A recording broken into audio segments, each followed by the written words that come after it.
If you're watching this on the VLE or floated by on YouTube, a very warm welcome. My name is Rory Lees-Oakes, and today we're looking at self-concept in person-centred therapy. The aim of the presentation is to form a supplemental study guide for students undertaking Level 2, Level 3 or Level 4 counselling qualifications. To get the most out of this presentation, please view key terminology in person-centred therapy first. It is available on this YouTube site, so watch that first and that will give you some idea of the terminology. Rogers believed that psychological disturbance occurs when an individual's self-concept begins to clash with immediate personal experience. For example, when an individual is trying to please others to the point where their own needs or organismic self is being neglected. A very simple way of explaining that would be someone who loves opera, but is always going to rock concerts with their partner, even though they don't like them, because they feel that that's the only way they can get love. And consequently, they watch something they don't want to be there, don't want to watch it. And what happens is, as long as they're acting on those conditions of worth, introjected values, a feeling of incongruence will be present. And incongruence is really a feeling of being at odds with self, not knowing what you want. The real feeling of not knowing who you are or what you emotionally need. So what I propose to do is I'm going to show you a little animated clip of the organismic self. Now this is obviously an animation to make it easier, hopefully, for you to understand the theory. So when we're born with an organismic self. Now that organismic self presents in children as them asking for things like going to the toilet, wanting to eat, wanting to drink.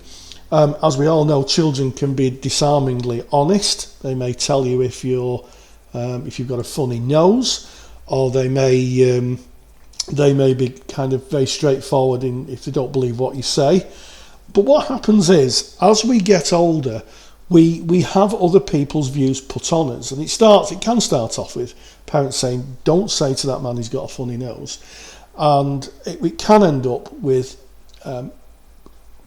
important people in your life, could be parents, could be teachers, could be partner, saying, you're not acceptable if you say this. So what happens is it forms what we call introjected values and conditions of worth. And you can see as the animation's unfolding that as we live to other people's views, which are the introjected values there in red on the right, and the conditions of worth, our sense of self diminishes, but also our organismic self, that part of us that knows instinctively what we want to do, becomes less available to us. And that's usually at this point where people present for therapy. And using person-centred therapy and the therapist using the core conditions, the client finds their organismic self, they find what they want. And it's not unusual for clients to say at presentation, "I don't know who I am." And it's this area here that they're unsure of, because they've never been able to explore it. They've been too busy trying to please other people. So again, what can happen is that the organismic self is squashed and this area isn't available. So we call that the edge of awareness in therapy.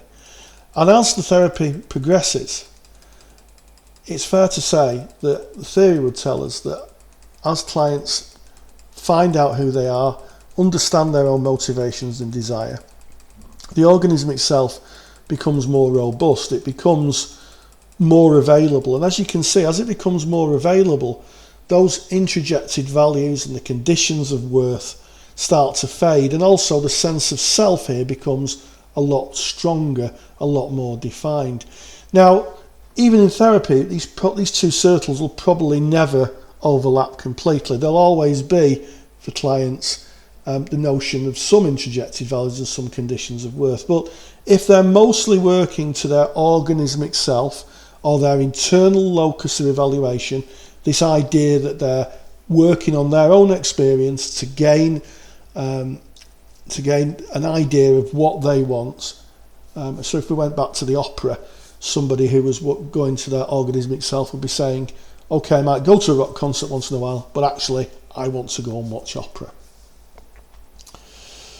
If you need any further information, then you can, if you're on the VLE, you can download the little PowerPoint, and also you can download the little executable file.